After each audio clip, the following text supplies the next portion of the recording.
श्री स्वामी समर्थ. नमस्कार मित्रांनो. कधी कधी शांत राहणं हे दुर्लभतेचं लक्षण नसतं, तर तो समोरच्याला दिलेला सर्वात मोठा इशारा असतो. आपण अशा जगात राहतो जिथे लोक तुमच्या चांगुलपणाचा गैरफायदा घेतात, विनाकारण तुमच्या वाटेत अडथळे आणतात आणि तुमच्या मानसिक शांततेशी खेळण्याचा प्रयत्न करतात. तुम्हाला वाटतं की त्यांना उत्तर देणं गरजेचं आहे. तुम्हाला वाटतं की त्यांच्याशी भांडून तुम्ही जिंकू शकाल. कदाचित नाही, कारण काही लढाई या शस्त्र न उचलता आणि एक शब्दही न बोलता जिंकायचे असतात. तुमचा संयम हा त्यांचा सर्वात मोठा पराभव असू शकतो. आजच्या व्हिडिओमध्ये आपण अशा एका रणनीतीबद्दल बोलणार आहोत, जी तुम्हाला फक्त शांत राहायला शिकवणार नाही, तर तुमच्या शांततेने समोरच्याचा खेळ कसा संपवायचा याचा मार्ग दाखवेल. जर तुम्हाला हे वाटत असेल की तुमची ऊर्जा चुकीच्या लोकांसाठी वाया जात आहे, तर हा व्हिडिओ तुमच्यासाठी आहे. शांत चित्तेने ऐका, कारण आजपासून खेळ बदलणार आहे. शांत संगीत आणि निसर्गाचे विलोभनीय दृश्य किंवा तुमचा प्रभावशाली चेहरा. आयुष्यात आपल्याला असे अनेक लोक भेटतात जे विनाकारण आपल्या वाटेत अडथळे निर्माण करतात, जे आपल्याला मानसिक त्रास देतात आणि आपली प्रगती पाहून जळतात किंवा आपल्याला कमी लेखण्याचा प्रयत्न करतात. आपण काय करतो? आपण त्यांच्याशी भांडतो, स्वतःला सिद्ध करायचा प्रयत्न करतो आणि आपली ऊर्जा वाया घालवतो. पण आज मी तुम्हाला अशा एका कलेबद्दल सांगणार आहे, ज्याने तुम्ही कोणताही आवाज न करता समोरच्याचा खेळ संपवू शकता. ती कला म्हणजे शांतता आणि धोरणात्मक दुर्लक्ष.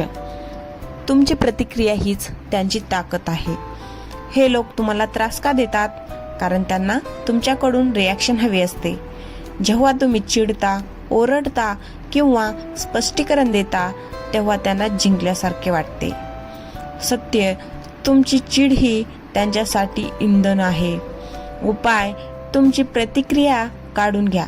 जेव्हा तुम्ही शांत राहता, तेव्हा समोरचा माणूस अस्वस्थ होतो. त्याला कळत नाही की त्यांच्या वारामुळे तुम्हाला जखम का होत नाहीये. सायलेन्स हा सर्वात मोठा वार. शांत राहणे म्हणजे भित्रेपणा नाही. शांत राहणे ही एक रणनीती आहे. समोरच्याला गोंधळात टाका. जेव्हा कोणी तुमचा अपमान करते, तेव्हा फक्त त्यांच्या डोळ्यात शांतपणे पहा आणि हसा. हा छोटासा हास्य त्यांना विचार करायला भाग पाडेल की याला फरक का पडत नाहीये. ऊर्जेची बचत. तुमची ऊर्जा महान कामासाठी राखून ठेवा, क्षुल्लक लोकांसाठी नाही.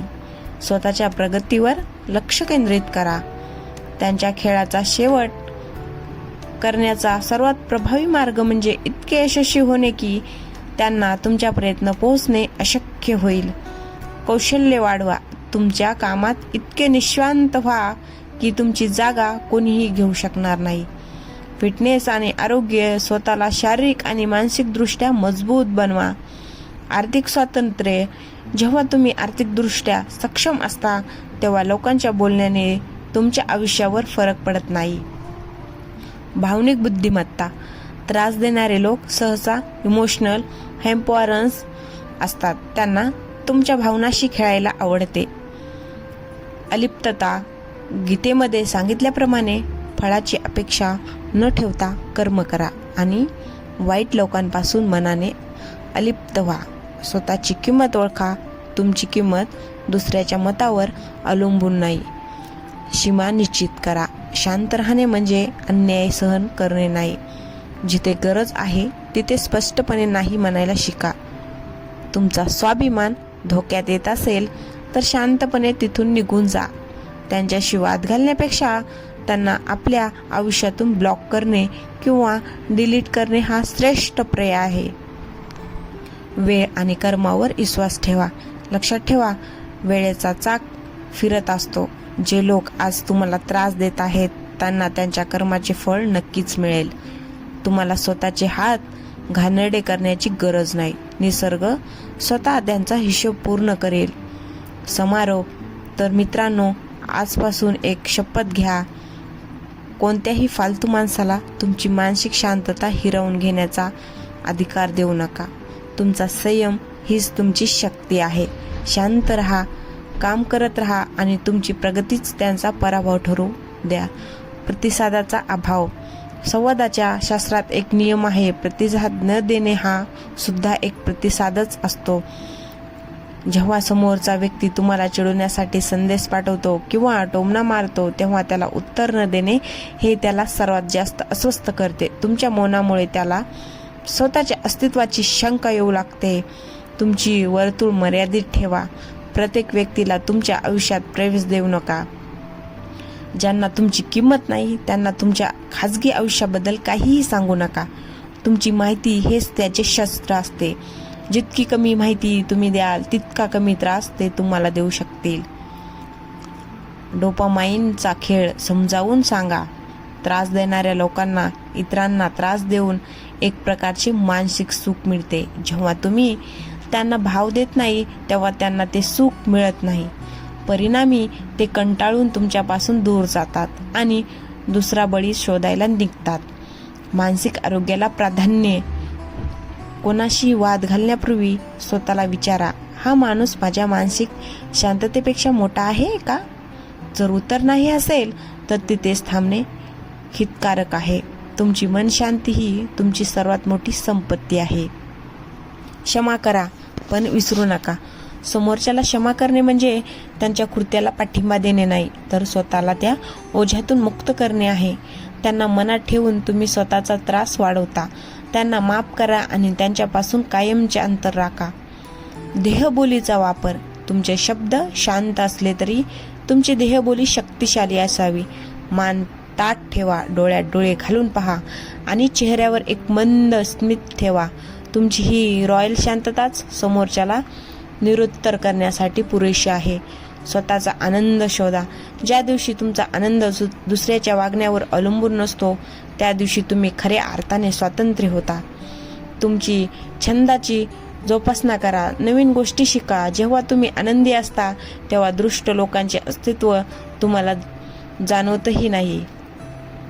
वेळेचे नियोजन. यशस्वी लोक कधीही फालतू वादात पडत नाहीत, कारण त्यांच्याकडे वेळ नसतो. स्वतःला कामात इतके व्यस्त ठेवा की तुम्हाला कोणाची टोमणे ऐकायला किंवा कोणाबद्दल विचार करायला वेळच मिळणार नाही.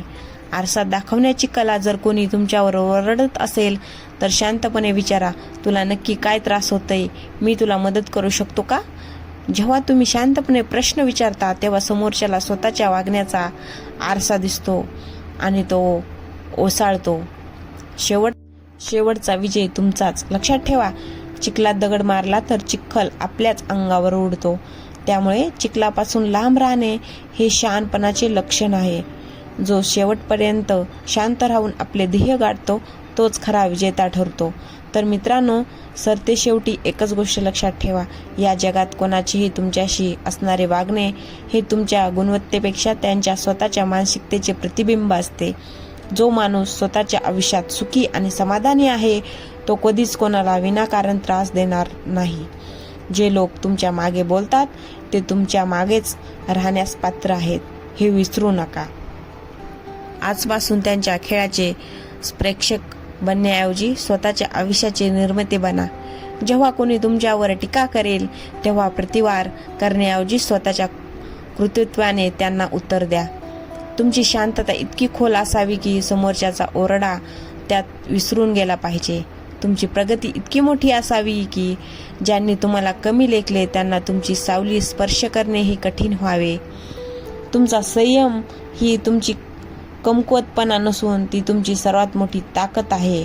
वाघ जेव्हा 2 पावले मागे घेतो तेव्हा तो घाबरला नसतो, तर तो एका मोठ्या झेप घेण्याच्या तयारीत असतो. तसेच आज तुमची शांतता उद्याच्या तुमच्या मोठ्या विजयाची नांदी ठरेल. स्वतःवर विश्वास ठेवा. आपल्या ध्येयावर लक्ष केंद्रित करा आणि हे लक्षात ठेवा की सिंहाच्या गर्जनेपेक्षा त्याची शांतता कधी जास्त भयानक असते. जर तुम्हाला हा व्हिडिओ मनापासून आवडला असेल आणि यातील शब्दांनी तुमच्या मनातील अस्वस्थता कमी केली असेल तर हा विचार तुमच्यापुरता मर्यादित ठेवू नका. आपल्या अशा एका मित्राला हा व्हिडिओ पाठवा ज्याला आज खंबीर आधाराची गरज आहे. चॅनलला सबस्क्राईब करा, कारण आपण मिळून अशाच विचारातून एक मजबूत आणि शांत समाज घडवूया. लवकरच भेटूया पुढच्या एका नवीन आणि प्रेरणादायी विषयासोबत. तोपर्यंत शांत रहा, सुरक्षित रहा आणि स्वतःला सिद्ध करत रहा. धन्यवाद.